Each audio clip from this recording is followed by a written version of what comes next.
अच्छा, reporting verb किसे कहते हैं? जो सिंगल कामा के पहले लिखा रहता है उसे हम क्या कहते हैं? Reporting verb. और जो इन्वर्टेड कामा के अंदर लिखा रहता है उसे हम क्या कहते हैं? Reported speech. ठीक है, ये आपका हो गया। उसके बाद डायरेक्ट नरेशन के मुख्य 3 बिंदु हैं। कितने हैं? 3। और 3 क्या क्या हैं ये भी जान लेते हैं, लेकिन उससे पहले ये जान लेते हैं कि कभी कभी रिपोर्टिंग वर्ब और रिपोर्टेड स्पीच उल्टा लिख देता है। कभी कभी क्वेश्चन पेपर में आ जाता है या कभी कभी एक्सरसाइज बुक में भी आपको मिलेगा, ये वाला हिस्सा पहले लिखा रहेगा और रिपोर्टिंग वर्ब बाद में। तो कभी आप ये ट्रिक मत लगाइएगा कि जो आगे लिखा है वो रिपोर्टिंग वर्ब होगा और जो बाद में लिखा है वो रिपोर्टेड स्पीच। तो ये कभी ट्रिक मत लगाइएगा, कभी कभी इसको क्या कर देता है? उल्टा कर देता है। ठीक है, ध्यान क्या देना है कि जो कामा के पहले लिखा रहेगा, ये ध्यान रखिएगा कि जो सिंगल कामा से पहले रहेगा वही आपका क्या होगा? Reporting verb. और जो इन्वर्टेड कामा के अंदर रहेगा वो क्या होगा? Reported speech. अगर इस तरह नहीं याद कर पाते हैं तो इन दो, जब दो ही है तो एक खाली याद कीजिए कि जो इन्वर्टेड कामा के अंदर है वो क्या है? Reported speech. तो अब जो बाहर है तो क्या होगा?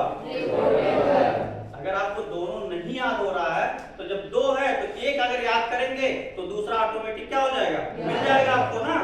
तो यही ध्यान रखिएगा, ये मत कभी कहिएगा कि आगे वाला रिपोर्टिंग वर्ब और पीछे वाला रिपोर्टेड स्पीच, क्योंकि कभी कभी क्वेश्चन पेपर में एक्सरसाइज बुक में इस चीज को उल्टा पाएंगे आप लोग। लेकिन जब भी डायरेक्ट से इनडायरेक्ट आप बनाएंगे तो इसको एकदम सही बनाना है आपको। ठीक है, पहले रिपोर्टिंग वर्ब है मतलब सॉल्व करेंगे, उसके बाद रिपोर्टेड स्पीच। क्लियर?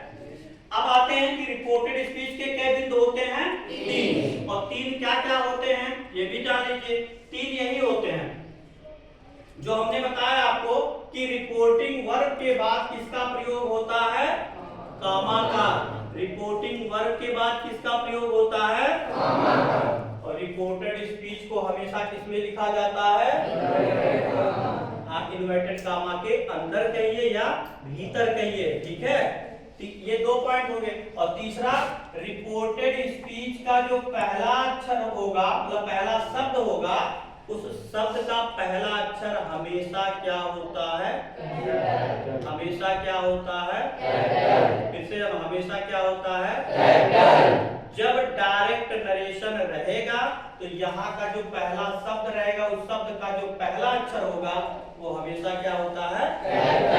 अब समझ गए? अगर डायरेक्ट नरेशन के हमने 3 बिंदु बताया, तीनों में से अगर किसी को कोई डाउट हो तो पूछ सकता है।